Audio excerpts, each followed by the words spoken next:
tenterons, puisque nous avons pris de jeunes oiseaux avec nous, qui sont encore en entraînement. C'est pour cela que monsieur nous a demandé de vous tenir tous assis, de rester calme, etc. Et de tenir vos chiens en laisse. Alors déjà, la fauconnerie, qu'est-ce que c'est? La fauconnerie, c'est un art qui est ancestral, puisqu'il date d'il y a environ 4000 ans. Et c'est avant tout l'art de chasser avec un rapace. Donc, ce sont les peuples nomades, en premier, qui ont réussi à capturer des rapaces et à les dresser pour pouvoir les utiliser à la chasse. Et puis ensuite, eh bien, la fauconnerie est arrivée à travers les guerres, les grandes invasions et les échanges commerciaux. Aujourd'hui, on va utiliser la fauconnerie à d'autres fins. On va continuer bien sûr à l'utiliser à la chasse. Il y a environ 700 chasseurs au vol en France, mais on va également l'utiliser en spectacle. On va donc se servir de nos rapaces afin de divertir le public, surtout lors de fêtes médiévales. On va également utiliser les rapaces pour pratiquer l'effarouchement. Donc l'effarouchement, qu'est-ce que c'est? Eh bien, c'est tout simplement l'art de faire fuir les nuisibles par un moyen naturel, le rapace.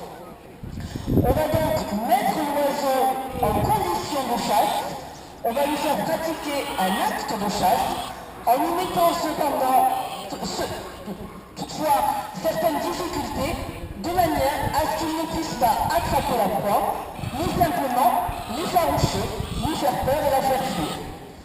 Alors on va commencer donc par vous présenter les quelques oiseaux que nous avons pris avec nous. Donc sur le plan de Raphaël, tu peux faire le tour, vous avez un faucon lanier. Donc le faucon lanier est un tout petit faucon que l'on trouve dans toute l'Europe. C'est le faucon réputé pour être le plus rapide en ligne droite. Le faucon le plus rapide en piqué étant le faucon pèlerin, qui atteint environ 400 km/h en piqué. Le faucon lanier, lui, atteint environ 150 km/h en ligne droite. C'est un oiseau que l'on appelle l'oiseau de haut vol. Donc la chasse en haut vol, eh bien, c'est tout simplement l'oiseau qui va partir du point de son fauconnier, qui va prendre un vol d'amont, c'est-à-dire qu'il va monter très très haut, et dès l'instant où il va voir une proie, il va partir en piqué pour venir bouffeter la proie. Bouffeter, ça veut dire qu'il va taper la proie avec son bréchet. Le bréchet, c'est sur un poulet, l'os qui sépare les deux blancs de poulet. Il va la déstabiliser, et ensuite avec son bec, eh bien, il va lui briser le cervical en plein vol. Ça, c'est la chasse au vol. Ah, voilà. Tout à l'heure, avec Hélios, le faucon lanier, nous tenterons quelques petites passes au leurre. Donc c'est un jeune oiseau qui débute. On verra bien ce qu'il donne. S'il n'a pas trop peur du public et s'il n'a pas trop envie de se brancher. Voici pour Hélios. Ensuite, on va passer à Simon, qui sur son point a une bouche de harif.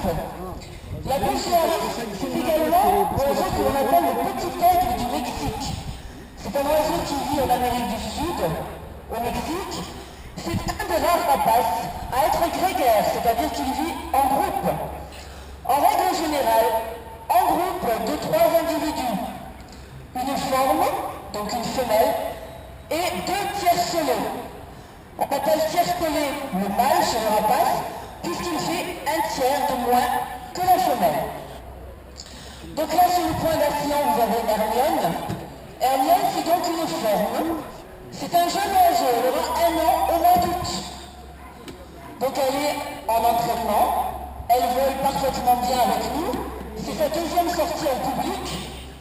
Donc, écoutez, on espère que ça se passera bien avec elle aussi. C'est un petit peu des entraînements pour eux aujourd'hui. Donc, on va continuer en même temps avec Raphaël, qui a également donc une bouche de harif sur le point, mais cette fois-ci un tiercelet. Ça va vous permettre de voir la différence de taille entre une forme et un tiercelet. Donc pour vous donner un ordre de poids, Clarisse va peser à peu près 700 grammes. Une faune environ 1,2 kg.